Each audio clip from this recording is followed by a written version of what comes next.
Hola chicos, bienvenidos a un nuevo tutorial. En esta ocasión vamos a hablar sobre Haskell, que es un lenguaje funcional muy simple y poderoso a su vez, ya que te obliga a pensar muy diferente y hacer que el código sea mucho más legible y evitar los errores.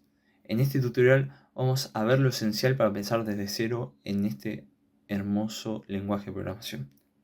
No lo molesto más, dentro video. Bueno, después de la introducción de mi compañero Santiago, ya vamos a empezar con la presentación sobre Haskell y un poco de la introducción a los lenguajes de programación en sí. Haskell, justamente el tema del que vamos a hablar específicamente en esta presentación, es el lenguaje que es usado por muchos, pero se llega a dominar por muy poca gente porque se suele enseñar muy por afuera del lenguaje. Se suele usar en el se suele usar para sistemas bancarios, especialmente para sistemas bancarios, para redes sociales y a veces algunos algoritmos científicos. Se le podría decir a Haskell que es como una navaja suiza de la programación funcional, ya que, por lo que acabo de mencionar recientemente, tiene muchísimos usos que vamos a ver más adelante. Entre los contenidos que vamos a hablar en esta presentación, tenemos primero que todo una introducción a los lenguajes de programación. Son diferentes lenguajes que se usan para programar para diferentes ámbitos. El por qué usar Haskell en el día a día y el por qué y el cómo del uso de Haskell en el día a día. Después vamos a empezar con una sintaxis básica de Haskell y el concepto de listas. Después las funciones recursivas y el pattern matching, funciones de alto orden y después por último si se debería aprender más sobre este lenguaje de programación. Entre los lenguajes de programación tenemos primero que todo el lenguaje de programación imperativo, en el cual algunos ejemplos de esto son Python, C++ y Java, no JavaScript. De este tipo de lenguaje se basa en secuencias de comandos que modifican el estado de un programa como en el uso de estructuras como bucles, como el for o el while, estructuras condicionales, como vendría siendo el if, y algunas asignaciones como el igual. Los lenguajes estos imperativos se suelen usar para sistemas como drivers o kernels. Después también se le dan aplicaciones de más bajo nivel, que vendrían siendo C o C++, y responden como a la pregunta de cómo hacer lo que querés lograr. Luego tenemos los lenguajes de programación declarativos, que entre ellos están SQL y HTML, tanto como muchísimos más, que describen el qué quiere obtener, no el cómo, tal como hace el imperativo. Que este lenguaje se encarga ya de por sí de la implementación. Los usos que se le da a estos tipos de programas son base de datos, que vendría siendo SQL, y configuración web, que para eso se usa HTML, tanto como otros también. Y por último, y el que vendría siendo el tipo de lenguaje de programación de Haskell, la funcional, que tanto como Haskell también está PHP y algunos otros. Este tipo de programación describe qué operaciones, o sea, funciones, aplicar a los datos para obtener el resultado, sin especificar los pasos secuenciales, repito, como hace el imperativo. El mecanismo de uso es un encadenamiento de funciones, tal como pueden ser el map, que se puede ver en la imagen, y estas funciones se hacen sobre estructuras de datos inmutables, que ahora se va a ver más adelante. Luego podemos pensar por qué el uso de Haskell. Tres de los posibles por qué que responden a esto son porque tiene un código seguro y muy fácil de mantener. O sea, garantiza este código seguro y mantenible gracias a su pureza, o sea que no viene con efectos secundarios. También tiene un tipado fuerte que puede prevenir errores e inmutabilidad y que evita bugs inesperados. Otra justificación es el paralelismo seguro y automático, que permite esta seguridad y es más un casi automático del todo, debido a su inmutabilidad y una evaluación perezosa. Así simplifica la programación concurrente. Y por último, de las justificaciones que hablamos ahora, es la eficiencia para la resolución de problemas complejos, ya que como es de alto nivel de abstracción, o sea, puedes usar tipos de datos algebraicos o funciones de alto orden, permite modelar lógica compleja con código claro y bastante conciso. Después, en el uso del día a día que se le da a Haskell, eh, tenemos dos ejemplos también para cada uno. En uno de ellos, el procesamiento seguro de transacciones bancarias, que se usa normalmente para manejar dinero con cero errores. Por ejemplo, si llega a fallar una luz o la conexión durante una transferencia bancaria, Haskell o el programa con el que se usó Haskell garantiza que se complete la operación o que no se haga nada en sí. O sea, no deja a medias para evitar errores. Uno de los ejemplos es el banco Barclays de Inglaterra, que usó Haskell para su sistema de riesgos financieros, que llega a calcular millones de operaciones por segundo.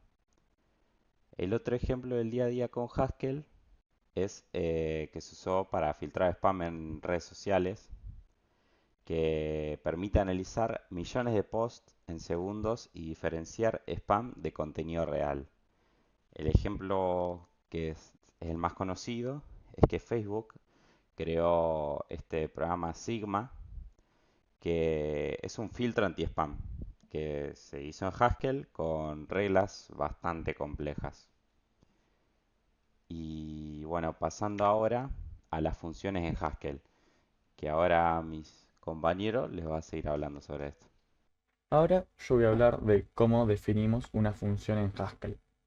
Para definir una función de Haskell necesitamos tener en cuenta los tres puntos claves que tenemos en pantalla. El tipado, que son los tipos de los argumentos que va a recibir la función, junto al tipo de argumento que va a devolver. Por ejemplo, tengamos en cuenta una función que va a ser una suma.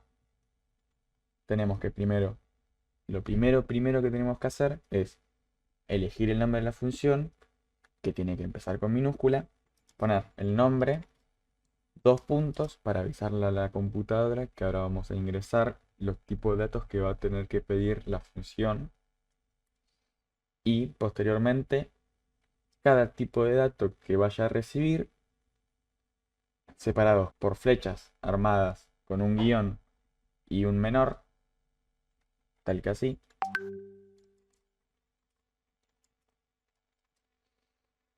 Y en este caso estamos definiendo una suma entre dos números, porque el último que le ingresamos siempre va a ser el dato que va a devolver la función, en este caso un entero.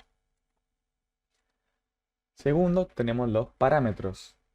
Para definir los parámetros, que son los datos que le ingresamos, tenemos que pasar a una nueva línea con el enter, volver a poner el nombre de la función, tal que suma, y ingresarle los nombres que van a tener los parámetros dentro de la función. En este caso se van a llamar x e y. Por último, tenemos el cuerpo, que es qué voy a hacer con los parámetros para que me devuelva el resultado que quiero recibir. Para hacer, para hacer eso tenemos que, justo después de poner los parámetros, poner un igual y luego poner todo lo que vayamos a hacer con los parámetros ingresados anteriormente. Por ejemplo, en este caso simplemente queremos poner x más y. Ahora vamos a definir una nueva función, la cual se va a llamar es5 y, en resumidas cuentas, se va a fijar si un entero que voy a ingresar es igual a 5. Para eso tengo que devolverle un tipo bool, el cual es verdadero o falso. Para la función es5, vemos que solo recibe un argumento, que es el primer entero, entonces lo vamos a llamar x. Luego, lo que quiero hacer con x es, si x es igual a 5, que me devuelva true. En caso de que no sea, o sea, en cualquier otro caso, que me devuelva false. Para el llamado de funciones, al igual que emisión de las mismas, tenemos 3 puntos claves, el cuales son el nombre de la función, el orden de los parámetros y el tipo de los parámetros. Por ejemplo, tengamos en cuenta yo quiero usar la suma que definimos recientemente. Suma, le tengo que pasar dos números enteros, por ejemplo 4 y 5. Al darle a Enter, el programa me va a devolver la suma. Si queremos usar el es 5, igualmente tendremos que pasarle el nombre de la función y la cantidad de parámetros que pide, en este caso 1 y del tipo int. Le pasamos un 5 y vemos que nos devuelve un true.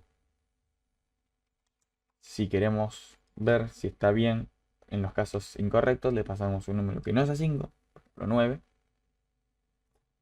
y es falso. En caso de que yo tenga una nueva función, la cual se llame resta, la cual en vez de sumar x e y los reste, y recargo, ahora también entra en juego el orden en el cual ingreso los datos. Por ejemplo, vemos que el primero en aparecer acá es x y es al que les voy a empezar a restar el y. Entonces tengo que, al ingresar el nombre, fijarme bien el orden en el que ingreso los datos, ya que si pongo 10 y 5, no me va a devolver lo mismo que si pongo resta 5, 10. Otra cosa, si yo pasara, por ejemplo, una nueva función, la llamada elegir, la cual recibe un string, que es una palabra o una frase, le pido otro string y un entero para que a lo último me devuelva un string. Le digo que elegir de xs, lo cual sería la primera frase que le ingreso, y s, la segunda frase, y x, la cual es el entero. Le digo que si x es mayor a 0, entonces me devuelva xs. En caso de que no sea igual a 0,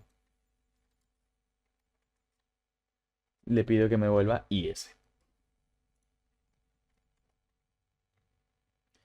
En este caso, no solo entra el orden de los parámetros, sino también el tercer punto, el tipo de los parámetros.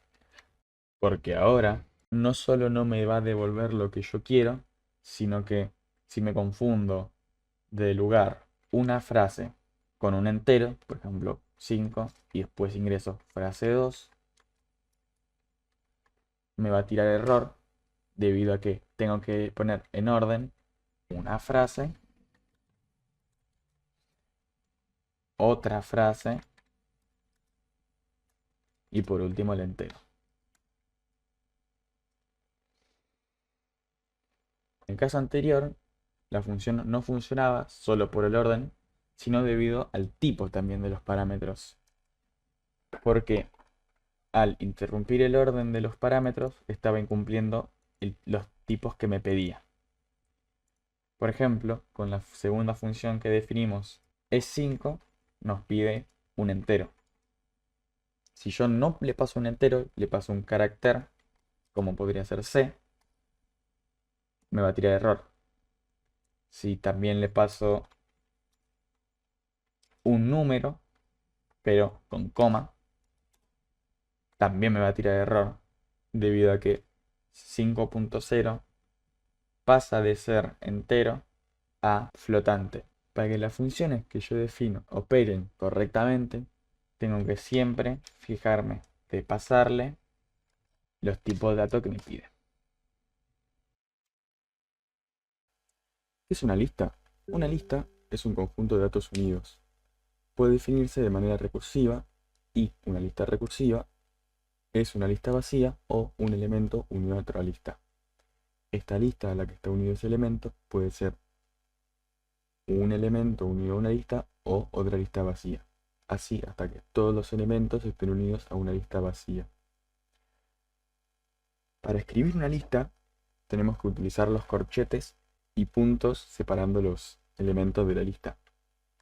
Vamos a ver listas escritas de esta manera cuando la función devuelve una lista o cuando la función pide una lista. En el caso de los caracteres hay una lista especial que es los strings. Los strings, en vez de caracteres separados, son todos los caracteres unidos formando una palabra o frase. Para crear estos tipos de listas tenemos que poner comilla doble, todos los caracteres sin separación, y luego otra comilla doble. Las listas de datos son del mismo tipo y este tipo puede ser variado, tanto como carácter entero flotante o lista. Bueno, el próximo tema a tratar es pattern matching, que la traducción en español sería algo así como coincidencia de patrones. Bueno, ¿para qué sirve esto? Sirve para descomponer estructura de datos y definir funciones que respondan de manera diferente según la forma que tengan esos datos. ¿Qué significa esto? Que la función, al ingresarse ciertos parámetros, va a analizar qué valores tienen esos parámetros y en función de eso va a determinar qué hacer. Acá voy a mostrar un ejemplo para poder ejemplificar mejor esto. Como ven acá hice dos funciones, las cuales usan pattern matching para funcionar correctamente. La primera se llama describir número, la cual lo que hace es recibir un entero y devolver un string. Si el entero que se le ingresa es 0, entonces va a devolver un string que diga 0. Si es 1, va a devolver 1 y si es cualquier otro número, va a devolver el string otro. En el caso de la función divtupla, lo que hace es ingresarse una tupla de dos números y devolver su división. Y acá se usa pattern matching para que en el caso de que el segundo número, que sería el número por el que se divide, sea 0, devuelva un error y si no, devuelva la división. El principal uso de pattern matching es con el tema que voy a tratar a continuación, el cual es recursión. ¿Qué es la recursión? Bueno, la recursión es una técnica en la que una función se llama a sí misma. ¿Qué significa esto? Bueno, en el caso que dejo acá en pantalla, realicé una función la cual calcula el factorial de un número entero ingresado. Como se puede ver, esta función utiliza el pattern matching, haciendo que cuando el número sea 0, devuelva 1. A esto se le llama caso base. Todas las funciones necesitan un caso base, o si no, las funciones nunca se detendrían y producirían un bucle infinito. Luego, lo que realmente hace la función es que al número n que se le ingresa, lo multiplica por lo que devuelva la llamada a la función recursivamente factorial. En esta llamada se le resta 1 al valor de n. Aquí escribí cómo funcionaría el paso a paso de la función. Bueno, acá la estaríamos llamando como factorial de 3. Lo que hace la función es tomar al 3 y volver a llamar a la función con 3 menos 1, que sería 2. Luego quedaría 3 por factorial de 2, que sería 2 por la llamada recursiva factorial de 1. Entonces quedaría 3 por 2 por 1 por la llamada recursiva con factorial de 0. Pero factorial de 0 es 1. Por ende quedaría 3 por 2 por 1 por 1, que sería en definitiva 6. La recursión es en definitiva uno de los pilares principales de Haskell. y es lo que lo diferencia de otros lenguajes como es el caso de C++ o Python. Bueno, ahora vamos a dar funciones de alto orden. ¿Qué es una función de alto orden? Una función de alto orden es una función que recibe una función como argumento o devuelve una función como resultado. Es decir, que las funciones de alto orden son funciones que van a tomar a otras funciones como un tipo de dato. Es decir, los va a tomar como un string o un char como venimos viendo. ¿Para qué sirven las funciones de alto orden? Son la base de la programación funcional, que sería Haskell. Las funciones de alto orden no van a ser tan útiles en otros lenguajes como C o Python o JavaScript, porque son más utilizables en la programación funcional. Te permiten escribir código más sintético y reutilizable, que es muy importante en cualquier lenguaje de la programación, pero en Haskell le da un cierto valor. Evita loops o bucles y estructuras imperativas, esto se utiliza mucho en C. Y podés componer funciones como bloques. Existen 3 tipos de funciones de alto orden: map, filter y fold, que ahora la vamos a ver en detalle. La función map. ¿Qué es map? Map es una función de alto orden que se utiliza para transformar listas. Toma 2 cosas, una función f y una lista, y devuelve una nueva lista, que los elementos de esa lista van a ser los elementos de la lista de tipo A que se le aplica la función dada. Es muy difícil entenderlo en palabras, vamos a ver la forma general del tipo. Map toma una función f que va de A a B, que A sería el tipo genérico de la lista que le pasamos, y B sería el tipo de la lista que nos devuelve.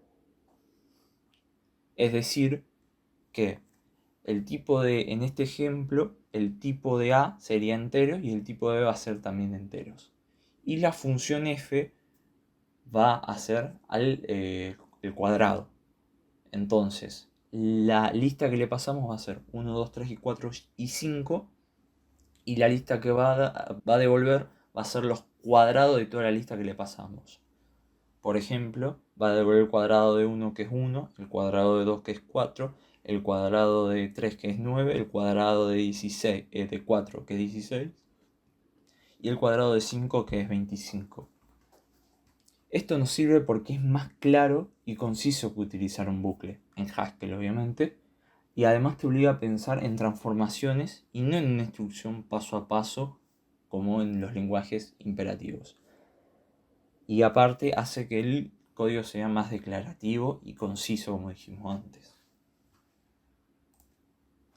Bien, la función filter. Filter sirve para seleccionar elementos de una lista que cumplen una cierta condición. Es decir, que, por ejemplo, tenemos una lista de frutas y yo solo me quiero quedar con las naranjas. Entonces, filter lo que va a hacer va a ser como un colador que va colando todas las naranjas hasta que queden solo las naranjas. Esto lo hace tomando una función que toma la lista de esas frutas, que sería de tipo genérico A, y esa función va a devolver un bool. Es decir, que me va a devolver true o false, que sería el tipo de bool. Bool es true o false. Y me va a devolver true o false dependiendo si es una naranja o no. Es decir, si A es una naranja, me va a devolver true. Y si A no es una naranja, me va a devolver false. Es decir, si es una pera o una manzana, me va a devolver false la función. Por ejemplo, filter even 1, 2, 3, 4, 5. La función even, por si no lo saben, devuelve true si el número es par, y false si el número es impar. Ok. Dada la lista 1, 2, 3, 4, 5, va a colar a colar los elementos que sean pares. Por ejemplo, 1, como es impar, lo va a descartar. 2, como es par, no lo va a descartar y lo va a dar como resultado. 3, como es impar, lo va a descartar. 4, como es par, lo va a dejar. Y 5, como es impar, lo va a descartar. Entonces, la lista resultante va a ser 2, 4, porque son todos elementos pares de la lista que se le da al map, por así decirlo. Un detalle, que acá la lista que devuelve map es del mismo tipo que la lista que le pasás. Porque lo único que hace es filtrar, no transforma como map. Que si lo vemos muy más desarrollado, map puede transformar, si vos lo podés pasar un entero y lo podés transformar a un flotante o lo podés transformar a un string de los números. Pero son cosas mucho más complicadas. La función fold. Ok, ¿qué es fold? Fold se usa para reducir una lista a un único valor. Es decir, combina los elementos de la lista con una función y un valor inicial. Por eso se dice que fold aplasta la lista hasta convertirla en una sola cosa. Es decir, que la comprime, por así decirlo, y da como resultado un solo valor. Existen dos versiones del fold: fold left y fold R, fold right. Ok, el fold L empieza desde la izquierda, es decir, desde el principio de la lista, y termina hacia el final de la lista. Y fold R es lo contrario, empieza desde la derecha, desde el final de la lista, y termina hasta la izquierda, que sería el principio de la lista. ¿A qué me refiero cuando termina y empieza? Fold L va a aplicarle la función que nosotros le pasamos de izquierda a derecha, y fold R va a ser lo contrario, va a aplicar la función de derecha a izquierda. Ahora lo vamos a ver con un ejemplo mejor. Ok, tomo una función que toma el acumulador, que sería el valor inicial que le va a ir aplicando un elemento de la lista que le vamos a pasar. Es muy importante, siempre a las funciones de alto orden le vamos a pasar una lista y devuelve un nuevo acumulador B, es decir, que agarra el A, agarra el B y devuelve un B. Por ejemplo, si queremos sumar, agarra el B, agarra el A, lo suma y devuelve el resultado, que ahora lo vamos a ver. B, el valor inicial del acumulador. El acumulador se va actualizando paso a paso mientras se recorre la lista, como acabamos de decir. Lista de A, la lista de los elementos de tipo A, que lo vamos a ir agarrando paso a paso mientras el for va recorriendo. Y B sería el resultado final, que es el mismo tipo del acumulador. Es decir, si el acumulador tiene un tipo entero, el resultado va a tener un tipo entero. Si el acumulador tiene un tipo flotante, el resultado va a dar de tipo flotante. Si es string, va a dar string. Y si es char, va a dar char. Eso es muy importante. Ok.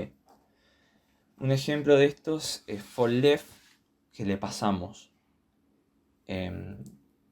la suma, el símbolo más entre paréntesis es como la función suma. Le pasamos el valor inicial, que va a ser 0, porque 0 es el elemento neutro de la suma. Y le vamos a pasar una lista. Ok. Fold left lo que va haciendo es que agarra el valor inicial y le suma el primer elemento, que sería 5. Esto va a dar 5 y luego le suma el 2, después le suma 3, después le suma 5, después le suma 1 y después le suma 10. Y el resultado es 26. Lo que va haciendo es que agarra 0 y le va sumando todo elemento de izquierda a derecha.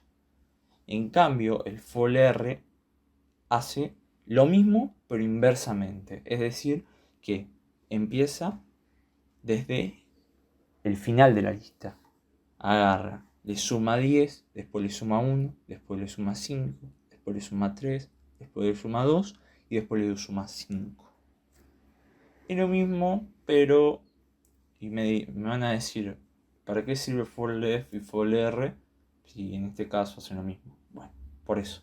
En este caso, hay veces que cuando trabajamos con listas infinitas, el for R puede funcionar, depende del caso, y for L no funciona, por ejemplo, con una lista infinita. Porque iría desde izquierda hasta derecha.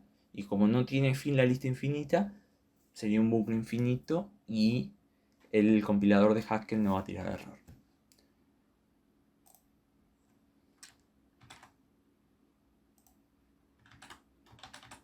Ok, ahora vamos a dar unos ejemplos, un poco más de ejemplos sobre este tema y vamos a hacer unas funciones. Bueno, acá vamos a ver unos ejemplos de las funciones de alto orden. El primer ejemplo es map y esta función lo que hace es que da una lista de palabras de string, le va a agregar un signo de exclamación al final a todas las palabras de la lista. Por ejemplo, si yo tengo una lista de palabras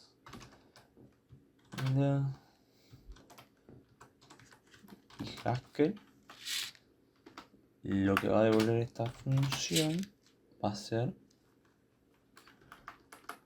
la misma lista, pero agregándole un signo de exclamación al final. Esto funciona ya que en map, como dijimos antes, agarra toda la lista y la transforma, agregándole un signo de exclamación al final. Lo agrego utilizando este operador que es más, que sería como para concatenar strings. Bien. Otro ejemplo sería filter. Acá esta función lo que hace es que, dada una lista de string, va a devolver la misma lista de string, pero con todas las palabras que su largo sea mayor a 5. Es decir, va a devolver una lista de todas las palabras que tengan más de 5 letras. Por ejemplo, con esta lista, como va a calcular el largo de 4, length word va a calcular el largo de hola, y como es 4 y no es mayor a 5, la va a descartar. Y como Haskell tiene 7 letras, no la va a descartar. Entonces, lo que va a devolver esta función va a ser Haskell únicamente. Si quieren, vamos a probar estas dos funciones. Anterior no la probamos. Ok. Pasamos la lista.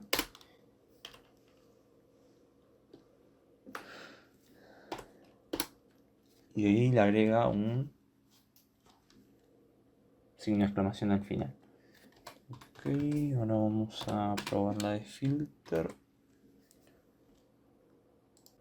Y como vamos a ver, va a devolver una lista solamente con Haskell, descartando totalmente a hola. Bueno, esto funciona ya que le pasamos una función anónima que toma un string que sea de tipo A, como habíamos dicho antes, y esto devuelve un booleano, length word mayor a 5. Por ejemplo, si, como habíamos dicho antes, el largo de hola es 4, como 4 no es mayor a 5, va a perder false y lo va a descartar. Ok, folele. Bien. En este caso nos va a dar una lista de enteros y vamos a contar todos los enteros que sean mayor a 10. Ok. Por ejemplo, dada esta lista,